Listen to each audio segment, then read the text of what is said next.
In the meantime, though, Australia's independently owned retailers less than pleased Treasurer Wayne Swan's suggestion that shoppers should follow his advice in looking for bargains. Joining me on the line, the Executive Director of the Retailers Association, Scott Driscoll. Good afternoon, Scott. Hey, John. Scott, I like the headline on your media advisory. Treasurer Swan, your grocery price watch is a joke. That's not mincing words.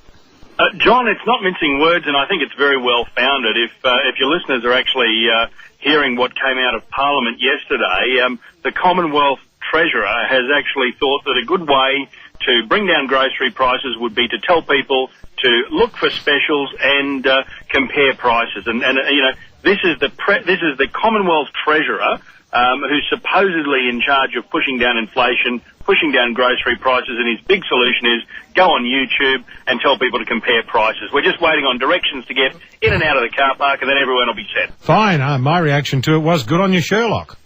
Oh, absolutely. And there's a few extra words you could put around that if you weren't on air. But, I mean, this is alien stuff as far as I'm concerned. I mean, I don't know what happened to the commitments and the promises during this campaign from this now government that they were actually going to be proactive on this and do some meaningful stuff to get prices down for consumers. All right, what should they be doing, Scott?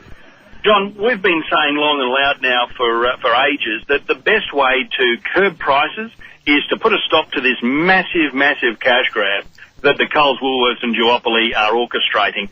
Don't let them get more than the 80% that they already control in this country of the supermarket spend. We've got the highest rate of concentration in two supermarket chains in the entire OECD. We've got the highest rate of food inflation to show for it. The answer lies in the independent retail sector, the competition. I heard people on your program during the news just talking a little bit about the independents pushing downward pressure on petrol. It's the same deal. This Coles Woolworths duopoly, they've got you on food, they've got you on petrol, they've got you on alcohol, they've got you on pokies. I mean, people are going to work for Coles and Woolworths whether they know it or not.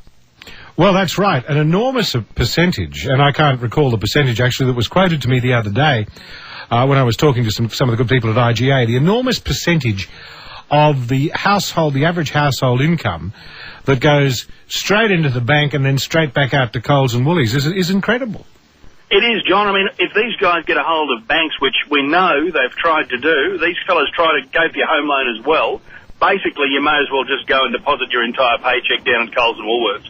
And to have the Treasurer seemingly complicit with this and going out onto the World Wide Web and YouTube and putting himself out there as a basically a puppet for them, we know on his own Lilly electorate website, he's been doing it for years, promoting the Coles and Woolworths prices. And I discovered a couple of weeks ago, and I know it was fairly well used in the Parliament in Canberra yesterday, that this same government, this new Rudd-Swan Labor government, wants to spend another $13 million of Australian working families' money on setting up a website that they'll tell people what they got ripped off at Coles and Woolworths 4 weeks ago by. I mean, it's useless. It's nonsense.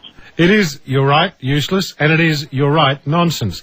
Do you think, realistically though, Scott, that the government, of any shape or colour, is going to move to limit this duopoly or break it up?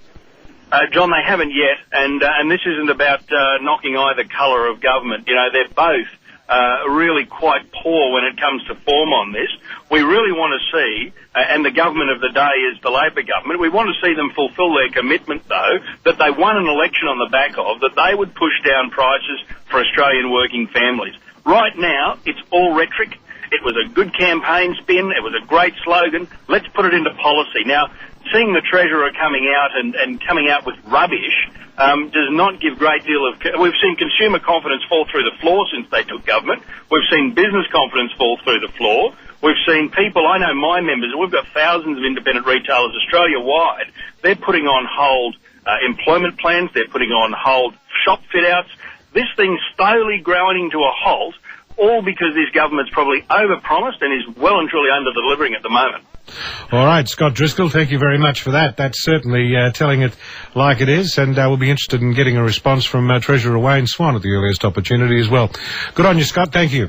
All the best, John. Scott Driscoll, Executive Director of the Retailers Association. What do you make of what he's had to say? Oh, them's fighting words, but let me tell you, they're pretty good fighting words. Sort of thing that I've been saying for years and years and years. I'm not meaning to say I told you so.